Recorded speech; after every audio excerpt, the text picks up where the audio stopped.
Hi everyone, it's Nicole here from Mama Elephant with a one-layer trifold card featuring Flying with Friends and also last year's Fly With Me stamp set.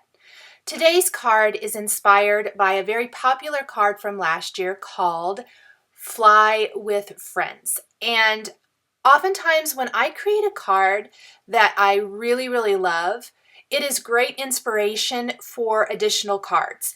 I get asked a lot, where do I find inspiration? Many times it's from things I've already created. I just rework it, change it up a little bit. In this case, it's a really similar design, just using some different stamps and also some additional stamps to create this one-layer card today. Last year's card did have some dimensional embellishments. They weren't very dimensional. This year's really features just stamping, inking, and the only dimension on it is a little scattered confetti, these little stars that you can see, little iridescent stars. But what I love is that I'm combining last year's release, Fly With Me, with this January's Flying with Friends, doing again some inking, creating that cloudy backdrop. I'm a huge fan of clouds, so often I'm inspired by that. But combining the two stamp sets and then combining different greetings, combining an alphabet stamp set to create my own sentiment. All of these things go into creating cards like this. Now, what I'm going to do first is I did trim down a piece of Bristol Smooth cardstock to 5.5 inches by 12 inches. What this is going to do is it's going to be standard A2 size as far as height. In width, though, it's going to be 1/4 of an inch smaller, but I think that really works because it kind of accounts for the tri-fold design. We're going to be scoring the card at 4 inches and 8 inches when we're done. Something I've learned with creating tri-fold cards is that you want to do your scoring last.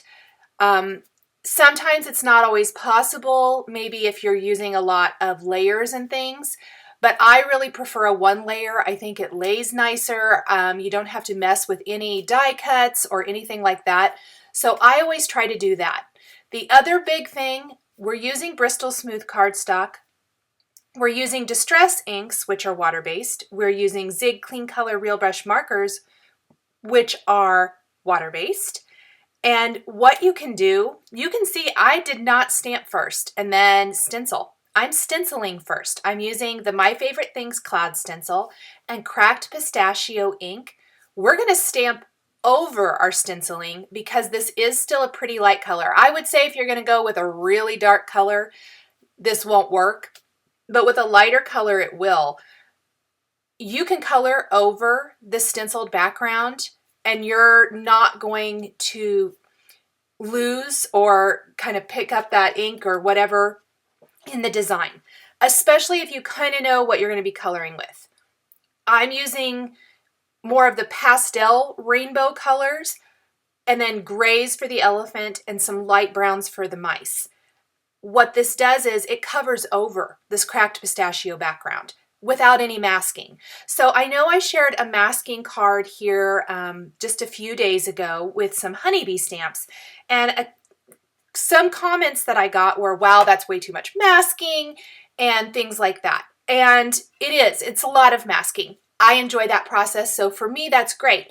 If you like the look, but you aren't crazy about doing all that masking, hopefully this is a solution to that and something that you guys will really enjoy, and you can still create this kind of look, this kind of card without all of that extra work. Now you can see I've got 2 pieces of paper the same size here. What I did was lay out my stamps, my sentiments. This is something I always do, especially with a trifold, so you get a really good feel for where everything is going to go. And I did not create pencil lines at the 4 and 8 inch marks for this card.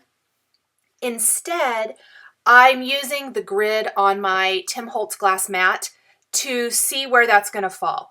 For example, I want the thank you and then the friendship sentiments greeting to fall in that upper 4 inches. I hope that makes sense.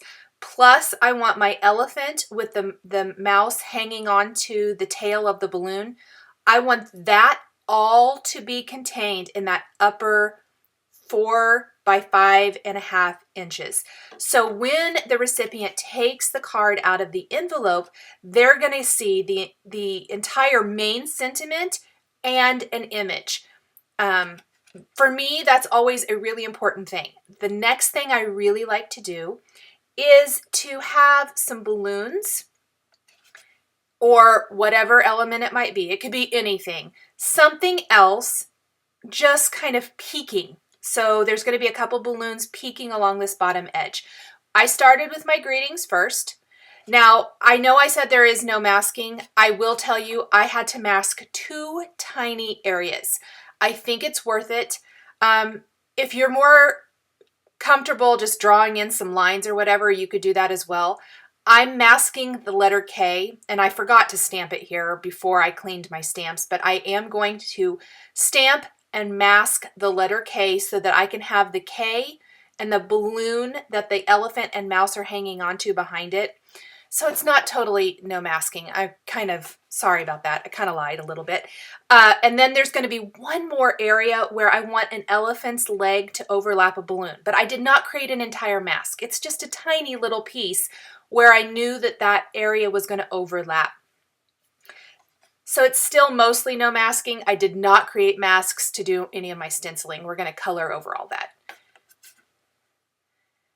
Now, I thought it would be easiest to take my paper where I kind of had laid most of my things out and pick up what I want to stamp next. In this case, we're going to do 2 elephants, the mouse, and also then our image up above with the elephant, balloon, and mouse. So 4 images we're going to stamp at one time. And I tried to kind of pick those up with my MISTI so that I didn't have to rearrange all those. I have masked that letter K, so I'm just pressing this down. I want to mention I also stamped everything with VersaFine ONYX black ink. I did keep the stamping part of this video a little bit, it's sped up a bit, but it's more slowed down. And the reason is the coloring will be sped up, because I want you to see the process for stamping these images. Here I'm creating just that little mask for the foot of my elephant so that I can stamp the other elephant hanging onto the balloon string so that it appears to be behind. And then we're going to position the rest of our images. I think there's only one that I'm not going to get stamped here, and I probably could. I thought I was going to have him hang off the edge of the card more, and I ended up not having him do that. So I probably could have stamped all the remaining pieces. But for this time, I'm going to do, let's see, 4 images and another greeting from Friendship Sentiments. In this, the card from this year and the card from last year are pretty similar, where there's a greeting up high, there's a greeting down low. It just kind of balances it all out nicely. Now I'm using a scrap piece of Bristol Smooth cardstock here. This is actually what's left over from the piece of cardstock that I trimmed down for my card base. I'm using it to cover up what I am not coloring at the moment. And the reason is because I don't want to smear my hand through anything I've stamped. I've talked about this before in videos where I'm using Zig Clean Color Real Brush markers and the VersaFine ONYX black ink. But the ink, while it works fantastic with water-based markers, can smear a little bit. It's more of a pigment ink. It is a pigment ink. And so it will smear if you don't heat set it, let it dry completely, or whatever. And I usually am too impatient to wait. And I don't really love to heat set it just because it warps the paper a little bit. No matter how much I try not to, it still warps it. So I generally will just kind of cover up where my hand is laying. And I also need this scrap paper anyway to clean off the tip of my lighter markers. So this worked really well to be able to work from the top to the bottom and keep my hand from smearing that ink. I have smeared so many designs in the past just because of how I tend to color. I lay my hand down. I don't hold it up. And it's always so disappointing, and I have to try to find a way to fix it. And usually I can, but I always know it's there. And so I've learned to kind of cover up what I'm not coloring at the moment to get around that. You can see I'm doing a rainbow color in pastel to color in my letters and balloon here. Look how cute these images are. I just absolutely love the elephants from Mama Elephant, and I think it's real fun that they came out with a stamp set last January and came out with one this January, and how seamlessly they work together to create cards. This was on my list of cards to make from the moment I opened up my package and saw what the January sets were. I just could hardly wait to come back to this design. You don't have to reinvent the wheel every time. I have got so many questions lately asking, you know, where do you find inspiration and where do you get your ideas? And so this is one of those times. Often I will revisit something I did in the past that I absolutely loved. And sometimes I'll revisit it over and over again. You don't have to reinvent that wheel. If you find something you love, go for it. Do it again and again. It doesn't have to be exactly the same. There are so many ways to create scenes. I know that I create a lot with clouds just because I think they're fun. Clouds, balloons, and little animals and critters hanging on to those balloon strings, because that just is something I absolutely love. But I also have other scene cards with trifolds. I'm getting ready to share a whole big post with my one layer trifold cards. So look for that one of these days, because I have started that. I'm working on it just to show you all the things you can create. And really that's just a fraction. There's so many things. The sky is the limit. Working my way down, all of my elephants are going to be colored the same. All of the mice are going to be colored the same. The balloons and the letters are the only things that are really switching up here. And as I mentioned, instead of going more of the primary route, I went more of the pastel route with my colors. I thought they worked nice with that cracked pistachio cloud background. That's something else I really love, is trying to find different color combinations for my cloud backgrounds. I kept it one color. I contemplated doing pinks because I really think pink cloud backgrounds are fun as well. But I decided to go with the cracked pistachio here today to kind of keep away from that love Valentine's feel. I've created so many love themed projects that I'm kind of ready to move on, I think, to springtime colored images. And so I opted for the cracked pistachio because it's another favorite. You can always go the more traditional route. I love salty ocean and tumbled glass. Last year's color combination was blueprint sketch and shaded lilac, which is another favorite. It's definitely more the violet kind of color combination, but it's a good one too. I like to lay down my dark color first. I know I haven't mentioned that yet as I've been coloring here today, but with zigs, I lay down my dark color, blend out with my lighter colors. Kind of keeps the coloring that way to a minimum. This paper is super forgiving and it just blends like butter, but I don't want to go over it too many times.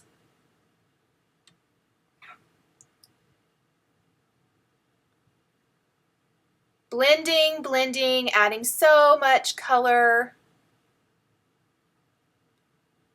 I love these little scene cards like this, and you guys probably already know scene cards are totally my thing. I love them.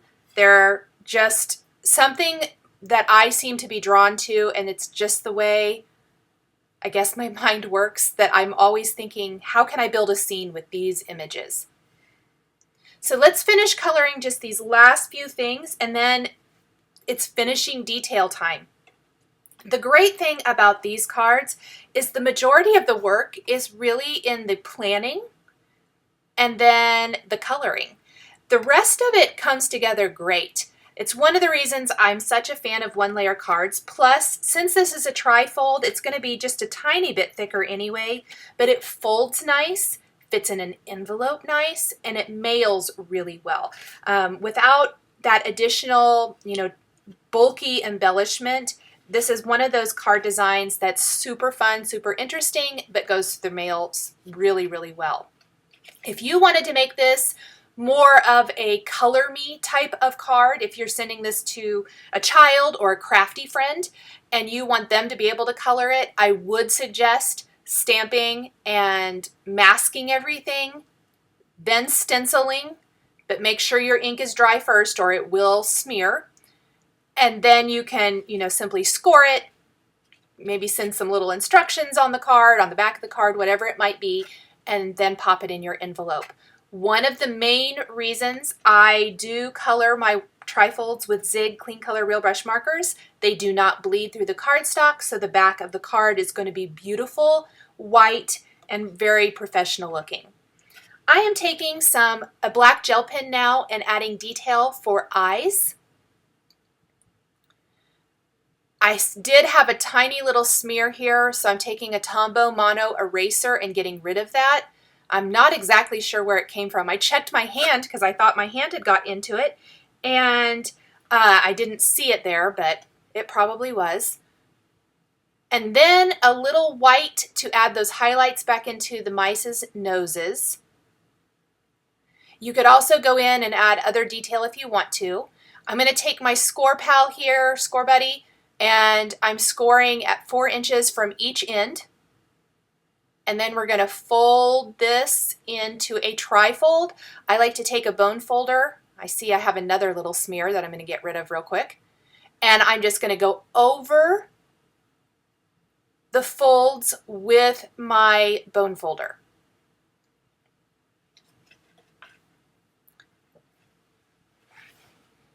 I'm going to open it back up and take a crystal katana, these pretty pink posh iridescent star confetti,